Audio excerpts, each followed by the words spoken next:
Have you ever watched a podcast and really kind of wanted to know who's the person, who's that host? What is their background? Why are they in that chair? Why are they interviewing these amazing guests?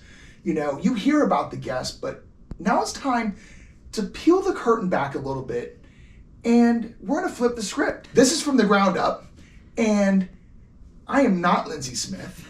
This is Lindsay Smith. I'm John Myers, and I am normally behind the camera. So, you ready? As ready as I'm ever going to be for this. Okay. Okay. So, let's kind of dive into this. You, first and foremost, are a wife of an amazing gentleman named Peyton, who is an Air Force veteran, which made you a military wife for quite a while. You have 3 amazing children. 2 are in high school, 1's in middle school. And you moved around a little bit. You played the military wife role for quite a while. And now you came into real estate in 2018, selling your first house just 4 months after coming in, and have since sold over $41.5 million worth of volume. And every year, you increased your average sales price since you started. You came to Keller Williams in 2020, and that was September 2020. December 2020, you were featured, because you're in the right place, in the Charlotte Real Producers as a Rising Star. Then you were noticed again. And in January 2023, you became the team leader for Keller Williams South Park, being a team leader of being one of the top team leaders for Keller Williams worldwide. And now you get to interview some of the most amazing people. I do. It's wild. I do. But today, we get to interview you. Yes, which is already making my heart race and my palms a little sweaty already. I walked in like feeling flushed. Yeah. You're so used to asking the questions and listening. Yes. Now you get to speak. I do. So, kind of tell me a little bit, how did you get here? What jobs did you hold prior to this that kind of set you up for, not just real estate, but the leadership role in general? Yeah, it's been a wild ride. It really has. And, as a military spouse, I went to college. I went to UNC Charlotte and went in thinking I was going to be an education major, and had a light bulb moment, I guess, if that's what you want to call it. And all of a sudden decided to flip the script and went to a fantastic class and decided to become a international business studies major, which was at the time, 20 plus years ago, was newer to UNC Charlotte. They didn't have an international studies class, right? That encompassed languages and political science and history and art history and economics. And so just decided that that's where I wanted to be. And right around the same time I decided that, I met my husband, my now husband, almost 20 years now. We'll be married 20 years in May. And I changed again. Like, life for me has been all about just pivoting, which sounds so cliche, but it has been a consistent pivot in my world. So I met him, we got engaged. At the same time we got engaged, my grandfather was deteriorating. So he had been diagnosed with cancer, and he was my biggest support. Him and my grandmother, second to, my parents, were my lifeline. And when Peyton got orders after college to go up to Hanscom Air Force Base, which is just outside of Boston, which brought me from 14-hour driving distance from my family to about 3, depending on Boston traffic, I decided that it just made sense. So I went up there. He was actually away at Ohio. He traveled a lot for business. He happened to be in Ohio, and I was like, you know what? I'm just gonna go knock on the door of a counselor at the closest college and plead my case and see what I can do. And so that's literally what I did. I walked in, knocked on her door, and I said, you don't know me and I don't know you, but I need your help. And she said, okay, let's sit down and chat. Thank God. And we just sat down and had a great conversation. I went back. International studies was still so new. It was like 25 years ago now. God, I'll just give away my age. And they didn't have international studies. And so I have a degree in history and political science with a minor in art history, because that's what I had the most amount of classes in. And let's be real, I didn't want to study economics anymore. I could do math all day. I don't love to do math all day. And so that just made the most sense. So I actually applied. I wanted to work at the JFK Presidential Library in Boston. Oh. That's what I wanted to do with my degree. And lo and behold, nothing is ever quick in the federal government. And so I applied right when I graduated from college in 2005, and actually did not hear back from them until 2008, after we had already left Massachusetts. We were gone. At that point in time, we were living in Montana. And I was like, well, that's not gonna work. Sure, they're not going to fly me back and forth from this little podunk town in Montana and fly me back to Boston every week. So, while I was there, I went into I coached swimming. I swam in elementary school, I swam in middle school, I swam in high school, and so I loved swimming. And so I coached for a while. I did swimming lessons for a while. Then I took over the swim program at the local gym in Montana. By then I had one kiddo, had another one on the way, and it just was something I loved to do. I coached adults to swim triathlons in open water, right? Because in Montana we swam in a lot of open water. Not me, but a lot of people love to swim in the lakes. It's too cold for me there. And then I had the great honor of working with a lot of special needs kids who that was kind of another level of their physical therapy, or just another level of, I don't know the right word. I had kids who had autism who were scared of the water. I had kids who had, low tone in their muscle, and this was their weightlifting classes. And so that was always very interesting. And so when we then moved from Montana to California, we lived there for such a short period of time, I didn't really do much there. And we literally lived there for like 7 months. And so I guess we lived in California first, then Montana, and then we went back to California. So when we went back to California for the second time, that's when I started volunteering. And I did a lot with the PTA out there. The PTAs are huge in California. They work very closely with the teachers' unions. And so that was a really different world. And I started working there. And then the superintendent of the school district at the time said, hey, I want to talk to you about a project. And I said, oh, interesting. What are we going to do? And he said, we need to fix, at the time, and I don't know what it's like anymore because it's been a little while, but at the time, you were able to very easily request to move out of those lower ranking schools. And my kids happened to go to a 2 out of 10 school. So if you're a parent, you'll know what those mean by great school values.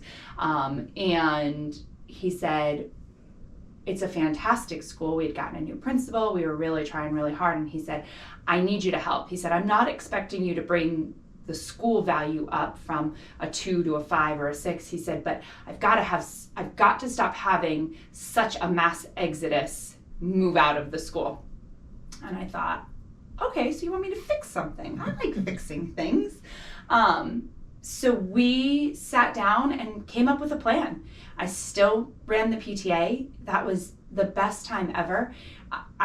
We took it from like a $23,000 budget to like a $120,000 budget in 2 years. You can only do it for 2 years out there.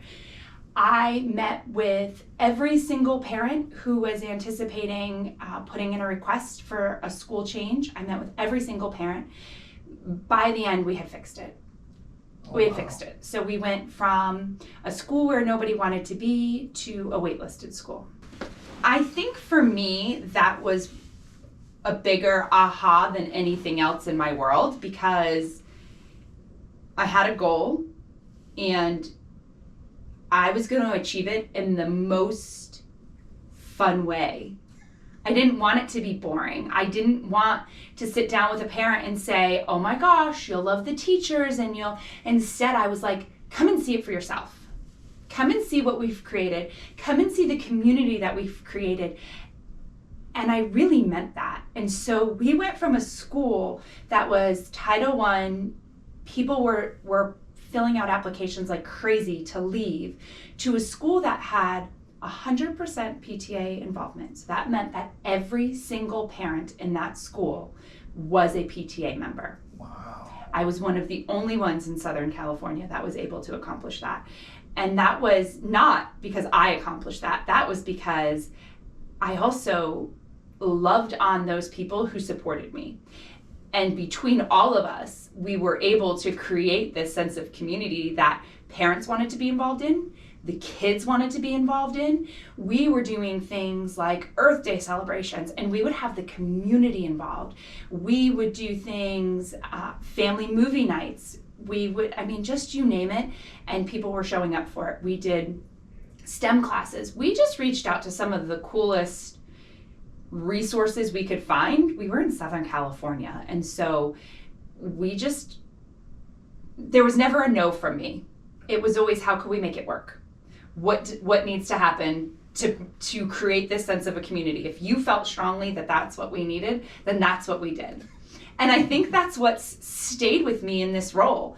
I moved here. My husband retired in 2016. He was medically retired, and we moved here. And that's another thing. When we moved here, when my husband was medically retired, I said to him, I'm going back to North Carolina. I said, I'm over this move. I'm going to go back. And we had 3 kids at the time. We were in our 30s, and he said, well, I don't have a job offer there. And I said, job schmob, who needs one of those things? And he was like, Lindsay, this is not we're not young, just the 2 of us, let's go be wanderlust, somewhere else. He's like, we have a family. And I'm like, I'm going to go buy a house. And I did. And I got a job offer when I came out here. So wow. Visiting schools. And so I worked at my kiddo's school for a year. Decided working at a school while having kids there is not always the smartest thing. You don't need to know the drama behind the curtains when you're a parent. It's infuriating sometimes, unfortunately. And so made the decision to get into real estate. My door getting into real estate had always been closed for me, not by choice. So in Massachusetts, I went and I sat for the class at the time. It was real estate agents and appraisers. Okay. I know, very weird. But that's what the class was made of. So in order to be an agent or an appraiser, you had to start with this class. And then an appraiser went on to take a couple more classes, and that's all you needed. So it was really interesting to be in that world with a lot of those people had already had their license and they're sitting with this. And then in Montana, I started to get it, and it just, unfortunately, my middle one, he loved hanging out at the doctor's offices. So we stopped that and focused on him and his health. And then in California, just as I decided I was going to go get it, my girlfriend and I bought the book, and she's still a very successful agent out there. And we decided we were going to do this. And my husband was then medically retired. And I was like, all right, God, I get it. I'll just keep putting my life on hold. You just keep pointing me in the right direction, and I'll just keep going. And so when I went to go take my real estate license, when I went to go take my pre-licensing classes, the school shut down. Like the school just didn't have enough attendance, and so they closed the class down. And I was like, God, I have been so faithful, and I have listened to you, and you said no here and no there and no then, and come on. Isn't that how we all pray? And my husband was like, well, there's another class at Superior, and this would work, because I had off at the time. I had off every Friday, and I was like, yeah, but now I got to go get 5 Thursdays off. And so I went to the principal at the time and said, I'll make up those hours. 6 hours, I'll make them up. Beginning of school, end of school, I'll make it. But this is what I need. And he said no.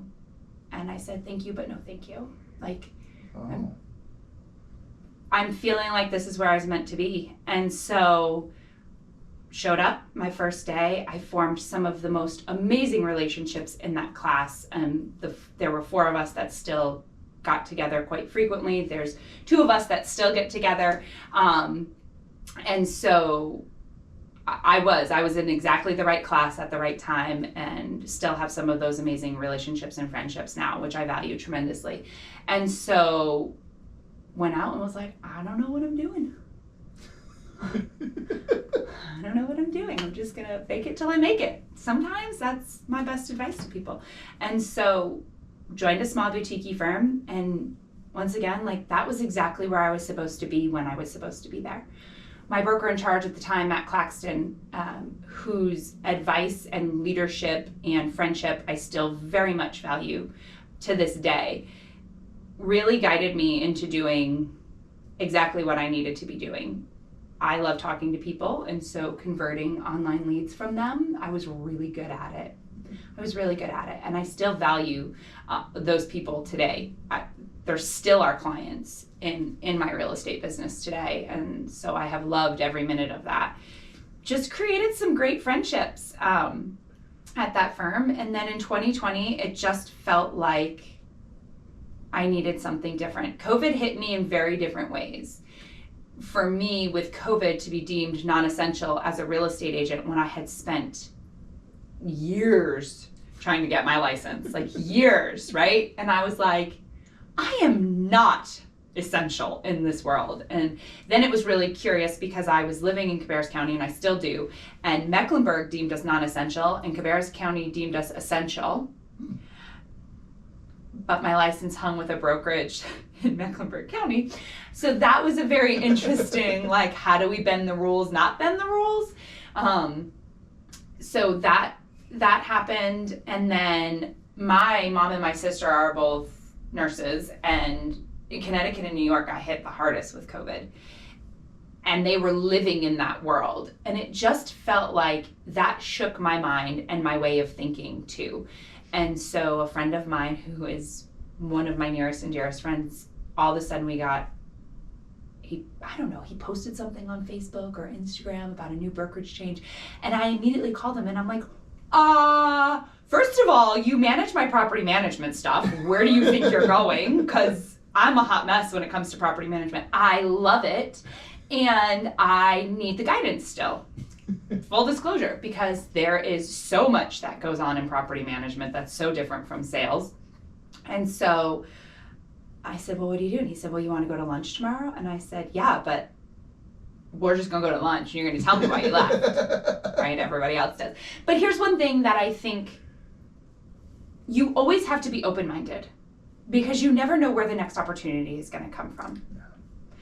And so I was always up for a conversation. I was always up for coffee with lenders or new insurance people or brokerages. I never got upset about talking to somebody. For me in this world, it's all about networking. And even if you love where you're at, or there's relationships are so important. I want, when somebody sees an offer come from one of our buyers and they have my name or my teammate's name on them, I want them to know, like, oh, I love Lindsay. Like, she's fantastic. She made life so easy last time. Let's work with her again. That's super important to me. And so I, said, okay, let's go do lunch. And we ended up having like a 3-hour lunch. And it was at that moment too, I decided, like, I had done real estate with him since I got into the business, and I couldn't do it without him. I still can't do it without him. And so I decided I was going to make the move over here. And that was wild, because I went from being one of the top at that brokerage to thinking in my head that I was no longer at the top and I needed to work my way back up. So it was a challenge. I love challenges. I am competitive by nature, but friendly competition, right? We have a mantra here that we say now that I'm not going to repeat, but I always think that there is somebody that you should be chasing and not comparing yourself to. That's the difference. We like to compare ourselves to people. I don't want to compare myself to you, but I want your success to drive my success. Yeah. I always want to be in bigger rooms. Not because I really do believe that comparison is the thief of joy. I know that is such a cliche, but I want to see how amazing you're doing and what you're doing, and I want to celebrate the living daylights out of you. And then you internally push me to be bigger. You internally push me to be better, whether you know it or not, whether they know it or not, right?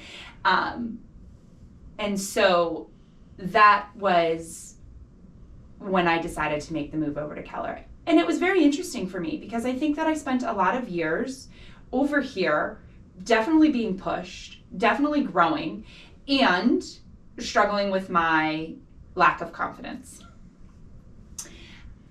Not competing with, but at the time I was an individual agent, and remember thinking to myself, like, how do you keep up with like the Beth Smith Shueys and the Kristen Bernards and the Trent Corbins and the Paul Jamesons and the Jim Fagans? You guys, these are like amazing agents in this office who I still like, you know, fangirl, I guess, if you want to say, in the real estate world.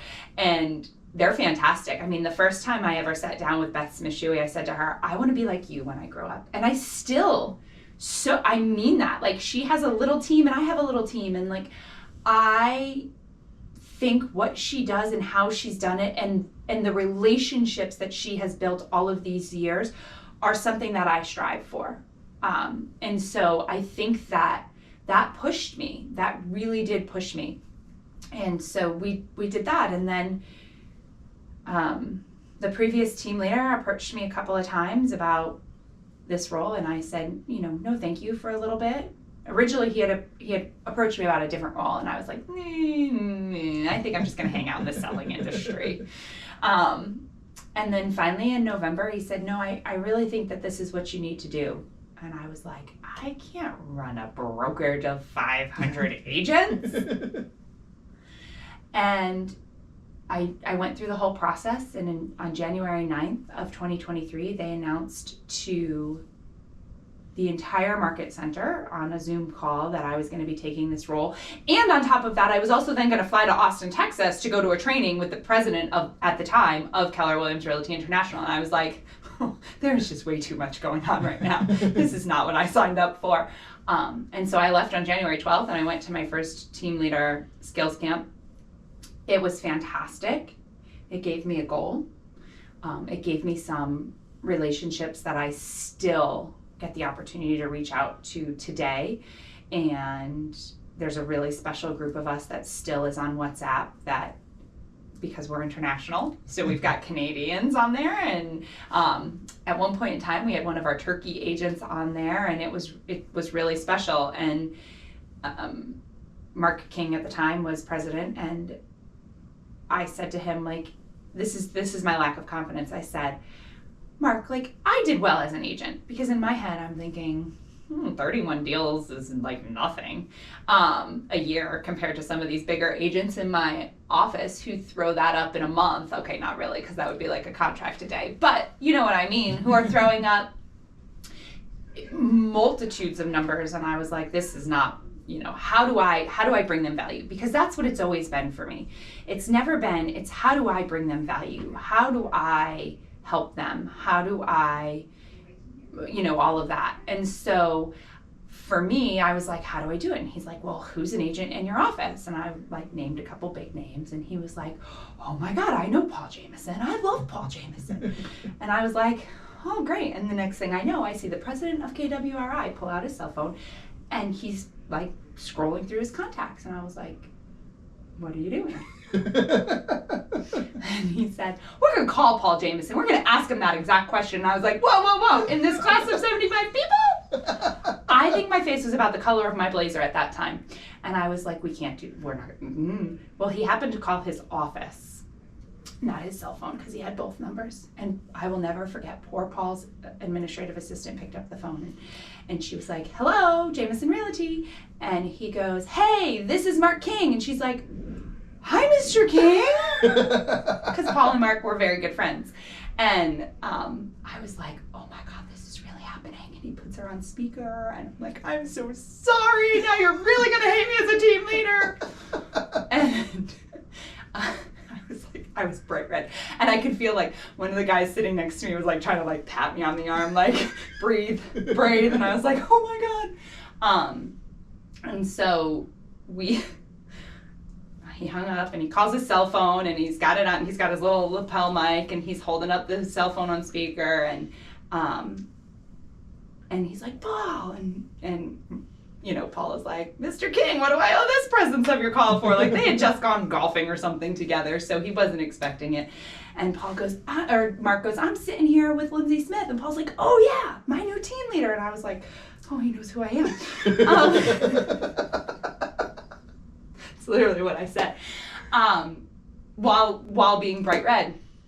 And, you know, Mark said, Lindsay really wants to know how to bring value to you as a bigger agent in the office. And Paul was like, just check in and like ask what she could do for me. Like, she's going to be fantastic. And I was like, oh,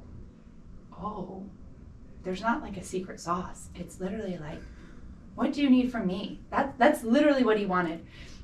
And I think that started to change my mindset a little bit. I still struggled with, you know, the confidence in a role like this.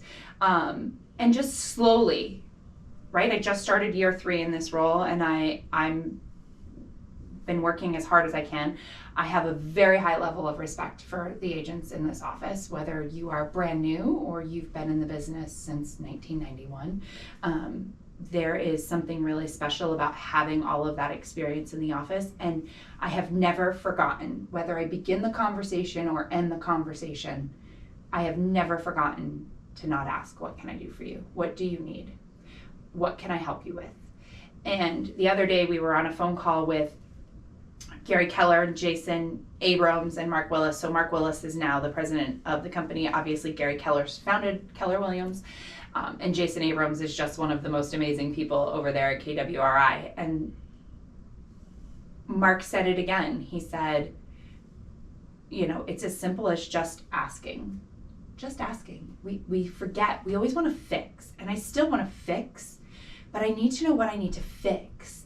And it can't be what I assume. It has to be really tangible. And it has to come directly from one of my agents. Is, you know, this is what I need, or this is what's missing, or this is how you can help. I remember when my husband was in the hospital back in 2015, and meal trains are one of the most amazing gifts that you can give to somebody. And there's little things that we forget about. And so my best friend Allison at the time said to me, what do you really need? And I'm like, Allie, I can't keep up with the amount of laundry at the time then. My sister was there and my mom was there and I had 3 little kids who were always outside because we lived in Southern California.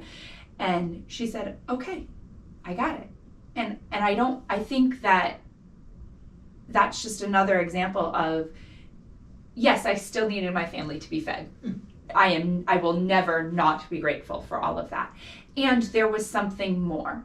And nobody thought to say like, what that more was. Nobody thought to ask what that more could have been. They also realized that, you know, I needed help like keeping my house up. And so I always think that in life, in business, asking what I can do to help and being really sincere about it and hearing that person. There's a lot of times where like, I just have to sit quietly, which is why this feels so weird being on the other side. I have to sit quietly. And that is always, that started being hard, and now it's become one of my favorite things because there's so much people tell you if you just listen quietly. And you'll hear me say in team meeting, like, I can sit in silence for a little bit while you process your thoughts. I can now. I can. It's not natural, but I can sit in silence and I can listen. And so that's, you know, I hear the numbers you say, and yes, in 2 years, I am one of the top team leaders at KWRI, and that's really special to me, and that is in no way, shape, or form done on my own, ever. It's because of me asking what I can do to serve you as an agent, how I can help you as an agent, that my agents trust me, and they want a lot more fun people to work with us, and that is so amazing to me. So, for those that are wanting to follow in your footsteps. That sounds so weird. There are, because you are at a spot where some people really aspire to be. some for, well, all for various reasons, right? Most, if not all, I believe, all come from a good place. They want to make change. They want to affect change. They want to help people. Yeah. You say that, asking what can I do for you has been pivotal to your role. What are some of the other things that these aspiring leaders, these real estate agents who are just getting into the business that want to go to that route, are not worried about selling millions of dollars worth of houses? They just want to help people in general. What do they need to know, or what can they do to kind of follow in your footsteps as a leader, as a trendsetter for this industry? I think I said it a little bit before, right? You have to be open-minded. You have to be willing to put yourself out there, which is still, I think, one of my hardest things to do. You have to network. You have to get to know people. You have to have conversations. You have to put yourselves in those rooms so that when you do hear something's coming, or when somebody else, right? One of my favorite things has been to help some of the operating principals in our Carolinas region find some amazing talent. So I've had the opportunity to help place 2 TLs, and it's because I listened. I knew what they wanted to do. I saw some great potential in them, and I also listened on the other side. So I knew when there were opportunities coming when other people didn't know, because other people would mention it to me, or I would hear it in passing. And then I would immediately go to the people who raised their hand. So number one, you have to let whoever your leadership is know that you're interested, right? Like you just do.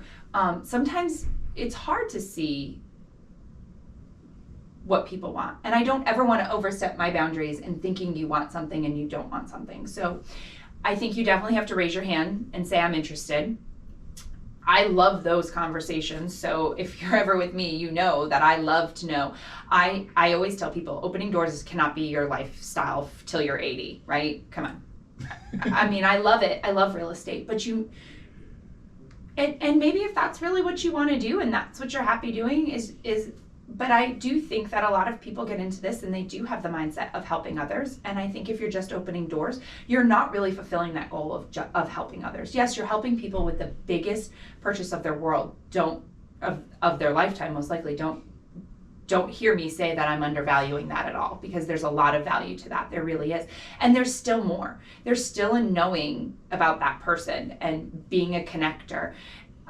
That's what I think my biggest thing is that you've got to be willing to raise your hand so somebody can connect you with the right people in your world. So I think that's one of the things you need to do if you really want to follow in my footsteps.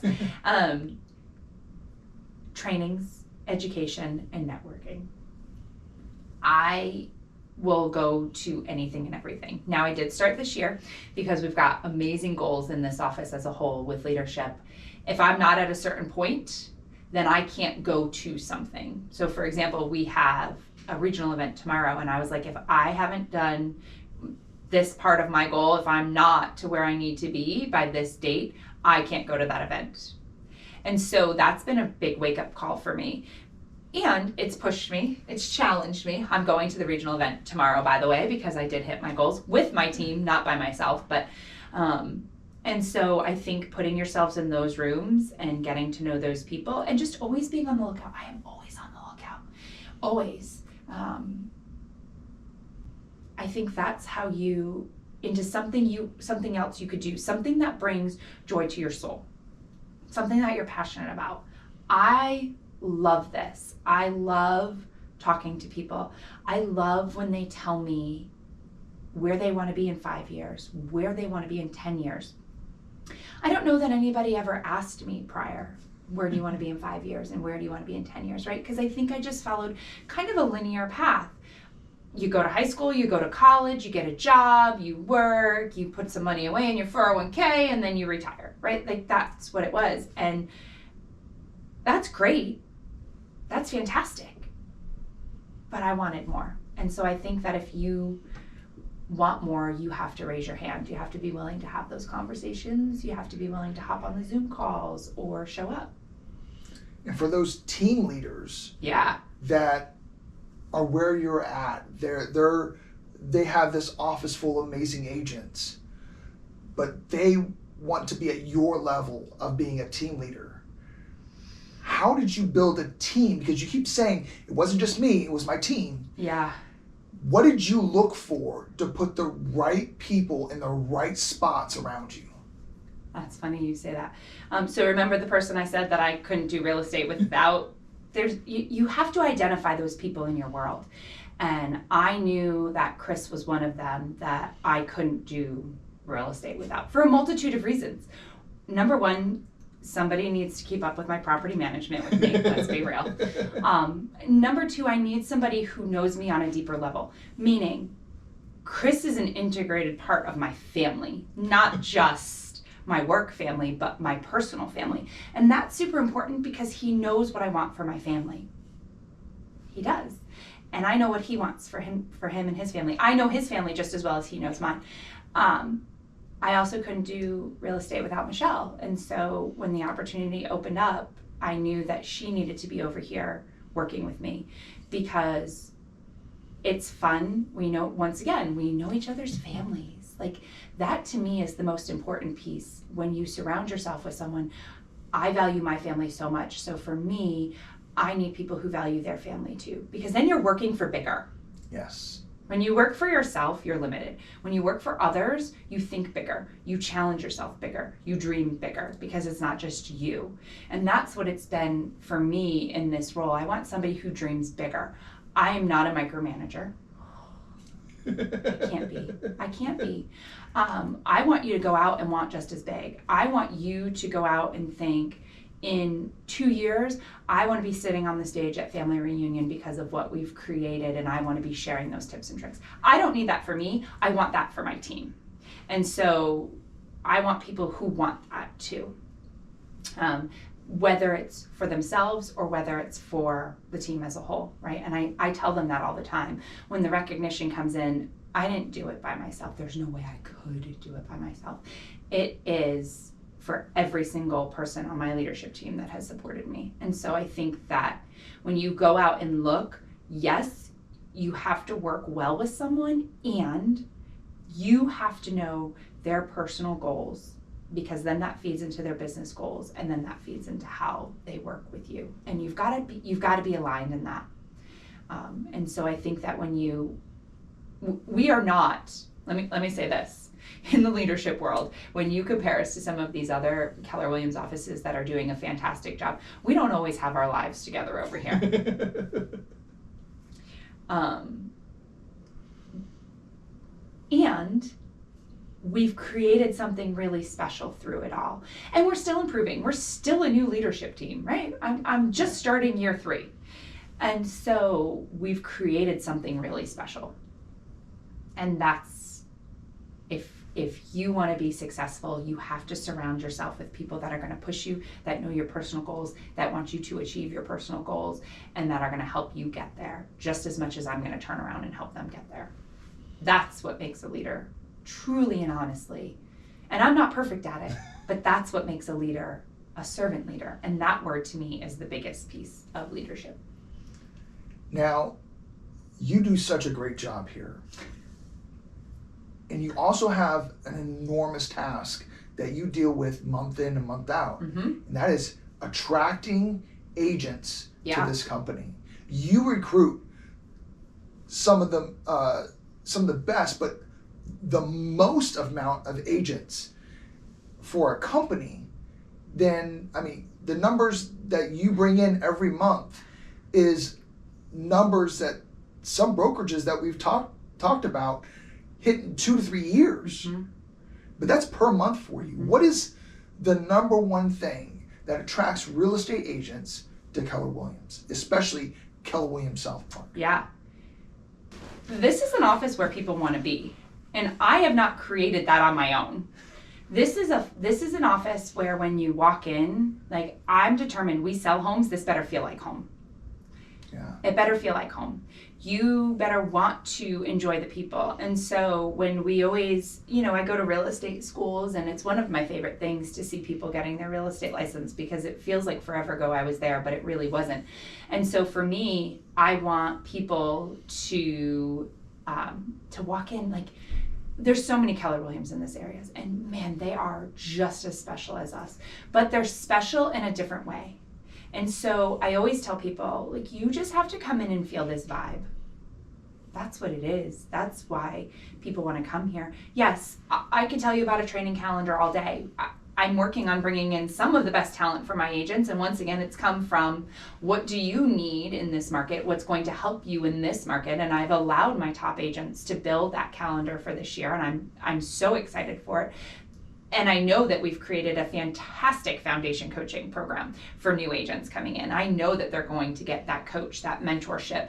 They're going to learn from some of the top in this market center, because our top teaches our new agents, and that's really cool. But this office has a vibe and an energy, whatever words you want to use that people use when they come in here. It's even today. So today is technically a holiday. The banks are closed and the registrar of deeds are all closed, and yet the office still has people in it. Yeah. You don't get that everywhere. And that's what you have to create. I want people who want to work with that. There are amazing brokerages out there that are online and in person and a hybrid of both. And, they all have their own structures, and I would never, there is something for everyone. And I just want to work with the people who want what we've created here. That's amazing. You said that, you surround yourself with amazing people. Mm-hmm. But you also said no one asks you where you want to be in 5 to 10 years. Yeah. And so I'm going to ask that question. So there's an agent, and he's not an agent. He's in leadership in Nashville. Jeff, I'm calling you out. Who looks into your soul when he talks to you, okay? If I thought I was red when Mark King called Paul Jameson, he looks into your soul. And I'm grateful for that, because it's another challenge for me. I committed at the time that when I was in that leadership skills camp, there is something called the Team Leader Hall of Fame.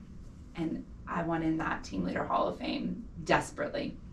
That is my challenge. So I've got 3 more years, because you got to do this for 5, which doesn't sound very long, but it can be. And so that's my next one. So I got 3 years. So there's my 3-year goal. I want that accolade. And I have really enjoyed, I've had a lot of opportunities to work with and coach and consult some team leaders. I've had the opportunity to talk to Southern California team leaders. I have had the opportunity now to talk to New York leaders. MAPS Coaching has opened up and put me on a couple of panels for team leaders, which is fantastic. So I think in 5 years, I would like to be coaching team leaders more, or just, I don't know that I would coach agents. I don't know. I don't know that fuels me and drives me like I thought it once would, but I would love to be coaching team leaders. I have a fantastic coach. I think having coaches in your world is imperative. And so I think that having that, I would love to pay that forward. And then in 5 years, this sounds crazy, but my last one will be graduating from high school. And in 5 years, my oldest will be 23. My kids are fantastic to travel with. I love traveling with my kids and my husband. I love family vacations. And so my oldest has a goal of seeing every continent. And so maybe in 5 years, he and I will be crossing that really rocky, disgusting, don't puke all over yourself, what is it, the Bering Strait that you have to go through to get to Antarctica. So hopefully in 5 years I will have worked up the gumption to do that. I don't know, I watch some of those reels and some of the TikToks about it, and I just am like, okay, I could do it. I would like to travel some more. I would. My family didn't, my family immigrated over here from France and Italy and Ireland, and they didn't really travel back. They weren't big travelers. And it's something that's just ingrained, I don't know from where, but it's something that's really special to me. And so I'm hoping that I'm traveling more in 5 years and sending my last child off to college or to trade school or to doing whatever it is that she falls in love with life. And I hope that in 5 years, I'm still with Keller Williams and still having some great conversations and still asking the questions of how can I serve you? That's what I really hope I'm doing in 5 years, because that fuels me. Well, you've done it. You've been on the other side. Literally the other chair. Yes. Yeah, I'm going to stop sweating now. This was fun. It's fun. I don't think we share our stories enough. No, and you have some great background and you've had some great accolades, and you're actually in a position where, some people who get on, YouTube or all these different podcasts, they speak, but they don't have the things to back it up. Yeah. You do, and you are continuously building that culture, striving for those goals and hitting those goals in front of you. So I think that's really what makes a difference. Yeah. And I'm excited to see where this podcast goes. I'm so excited. I'm already having so much fun. So with that, that's it. So Thanks for doing this. Thanks for challenging me. I love a good challenge.